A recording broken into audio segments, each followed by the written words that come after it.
नमस्ते दोस्तों। Perfect English grammar के इस चैनल में मैं विठल जादव सर आपका बहुत बहुत स्वागत करता हूं। तो दोस्तों, today we are going to learn about voice in which tense simple future tense, यानी के सामान्य भविष्यकाल। कौन सा टेंस? सिंपल फ्यूचर टेंस, यानी के सामान्य भविष्यकाल। इस टेंस के अंतर्गत इसका जो पार्ट 2 है, बी निगेटिव सेंटेंसेस, यानी कि नकारात्मक वाक्य। निगेटिव सेंटेंसेस यानी कि नकारात्मक वाक्य। इस टेंस के अंतर्गत आज हम क्या सीखने जा रहे हैं? तो आज हम चेंज द वॉइस के इस टॉपिक में how to make active to passive voice in simple future tense of negative sentences, नकारात्मक वाक्य का हमें क्या करना है? Active to passive voice. तो दोस्तों, सबसे पहले हमें देखना पड़ेगा निगेटिव सेंटेंसेस का फॉर्मूला क्या है। सिंपल फ्यूचर टेंस में इसका फॉर्मूला क्या है? तो फॉर्मूला है सब्जेक्ट प्लस शाल और विल प्लस नॉट, यानी कि नहीं, और वर्ब 1 प्लस ऑब्जेक्ट। ये जो फॉर्मूला है, तो इस फॉर्मूला का अर्थ क्या है? इसका अर्थ क्या है? तो अर्थ जानना है हमें। इसका अर्थ है क्रिया नहीं होगी, भविष्य में कोई भी क्रिया नहीं होगी, ऐसा दर्शाने के लिए इस स्ट्रक्चर का, इस फॉर्मूले का उपयोग किया जाता है। तो दोस्तों, अगर हमें इस स्ट्रक्चर के अनुसार एक्टिव का पैसिव वॉइस करना है, तो हमें इसके जो नियम है, इसके जो रूल्स है, ये भी जानना बहुत जरूरी है। तो चलो देखते हैं इसके रूल्स। रूल नंबर 1, सबसे पहले कर्म यानी कि ऑब्जेक्ट लेना है। एक्टिव का पैसिव करते समय सबसे पहले हमें क्या लेना है? ऑब्जेक्ट लेना है। रूल नंबर 2, कर्म के बाद यानी ऑब्जेक्ट के बाद विल नॉट बी लेना है, क्योंकि ये निगेटिव सेंटेंसेस। क्या है लेना है? ऑब्जेक्ट के बाद हमें क्या लेना है? Will not B. Rule number 3, will not B के बाद क्रिया यानी कि मुख्य क्रिया जो रहती है वर्ब, उसका थर्ड फॉर्म लेना जरूरी है। रूल नंबर 4, जब हम थर्ड फॉर्म लेते हैं, क्रिया का तीसरा रूप लेते हैं, तो उसके बाद प्रीपोजिशन बाय लेना बहुत जरूरी है। और रूल नंबर 5, बाय के बाद, प्रीपोजिशन बाय के बाद कर्ता यानी कि एक्टिव वॉइस के वाक्य में जो सब्जेक्ट रहता है, कर्ता रहता है, उसका बदला हुआ रूप लेना बहुत जरूरी है। तो दोस्तों, सिंपल फ्यूचर टेंस यानी कि सामान्य भविष्यकाल, इसके अंतर्गत बी निगेटिव सेंटेंसेस, इस रचना के अनुसार, इस स्ट्रक्चर के अनुसार हमें एक्टिव का पैसिव वॉइस कैसे करना है, इसके जो नियम है आपको मैंने बताया है। तो अब देखते हैं एक्टिव का पैसिव वॉइस कैसे करना है। तो हमारे सामने sentence number 1, I shall not eat a mango, यानी कि मैं एक आम नहीं खाऊंगा भविष्य में। तो इस वाक्य में अ मैंगो या ऑब्जेक्ट है, सबसे पहले हमें लेना है अ मैंगो। नहीं, इसलिए विल नॉट बी। क्या है? Will not be. और ईट यानी कि खाना, इसका थर्ड फॉर्म है ईटन, प्रीपोजिशन बाय और सब्जेक्ट आई, इसका बदला हुआ रूप मी। वाक्य बन गया a mango will not be eaten by me. Active voice का sentence number 2, we shall not play cricket, यानी कि हम क्रिकेट नहीं खेलेंगे। तो इस वाक्य में क्रिकेट ये जो ऑब्जेक्ट है, सबसे पहले हमें लेना है क्रिकेट, विल नॉट बी, और प्ले यानी कि खेलना, इसका third form played, preposition by और वी जो सब्जेक्ट है, इसका बदला हुआ रूप अस। वाक्य बन गया cricket will not be played by us. Active है इसका sentence number 3, you will not read a book, तुम एक किताब नहीं पढ़ोगे।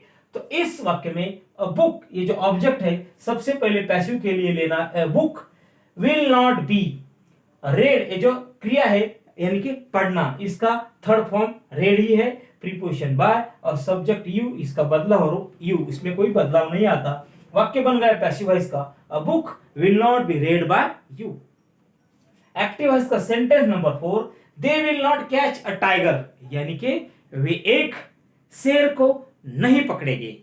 तो इस वाक्य में अ टाइगर ये जो हमारा ऑब्जेक्ट है, सबसे पहले पैसिव के लिए लेना है a tiger will not be catch यानी कि पकड़ना, इसका third form caught, preposition by और दे का बदला हुआ रूप देम। वाक्य बन गया अ tiger will not be caught by them. और अब एक्टिव वॉइस का sentence number 5, he will not drive a new car, यानी कि वह एक नई कार नहीं चलाएगा। तो इस वाक्य में अ न्यू कार हमारा ऑब्जेक्ट है, तो सबसे पहले पैसिव के लिए a new car will not be, drive यानी कि चलाना, इसका third form driven, preposition by, और सब्जेक्ट है ही, इसका बदला हो हिम। वाक्य बन गया पैसिव वॉइस का, a new car will not be driven by him. Active voice का sentence number 6, she will not sing a new song, यानी कि वह एक नया गाना नहीं गाएगी।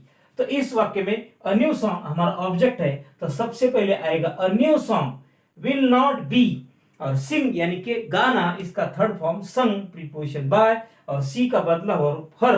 वाक्य बन गया पैसिव वॉइस का, a new song will not be sung by her. Active voice का sentence number 7, Rakesh will not throw a ball, यानी कि राकेश गेंद नहीं फेंकेगा।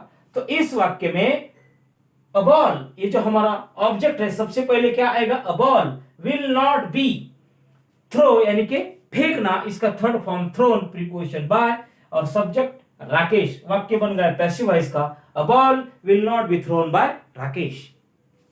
एक्टिव वॉइस का sentence number 8, Deepika will not teach a lesson, यानी कि दीपिका एक लेसन नहीं पढ़ाएगी, नहीं टीच करेगी। तो इस वाक्य में अ लेसन, ये जो ऑब्जेक्ट है, सबसे पहले क्या आएगा, a lesson will not be, teach यानी कि पढ़ाना, इसका third form taught, preposition by, और सब्जेक्ट दीपिका, विशेष नाम है, प्रॉपर नाउन है, इसलिए कोई बदलाव नहीं आता। वाक्य बन गया पैसिव वॉइस का, अ lesson will not be taught by Deepika.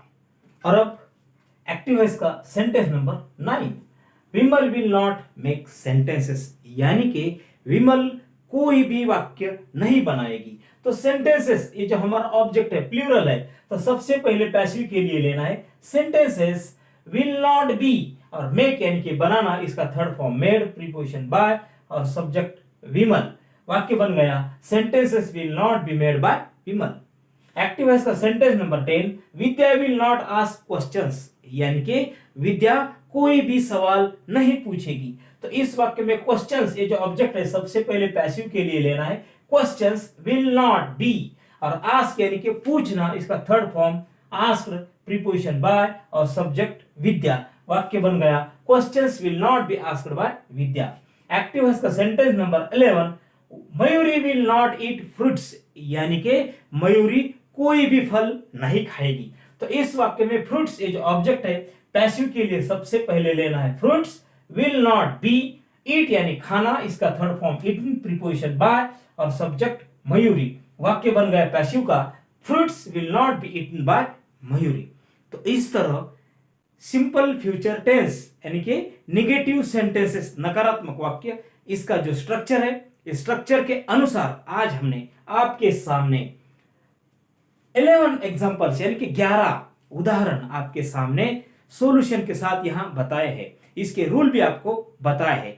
तो दोस्तों, आपको अगर ये वीडियो पसंद आया है तो इसे लाइक करना, और अगर आपको हमारा ये वीडियो और इसके अंतर्गत दूसरे भी टेंस है, पैसिव वॉइस है, चेंज द वॉइस, जो भी कुछ है, तो अगर आपको देखना है तो हमारा चैनल परफेक्ट इंग्लिश ग्रामर, ये जो हमारा चैनल है परफेक्ट इंग्लिश ग्रामर, इसे सब्सक्राइब जरूर करना, यही आपको मेरी विनती है। और इसके आगे हम ज्यादा से ज्यादा अच्छा वीडियो आपको देने की कोशिश करेंगे। आपने जो वीडियो देखा है इसके लिए मैं आपका बहुत बहुत धन्यवाद मानता हूं। Thank you.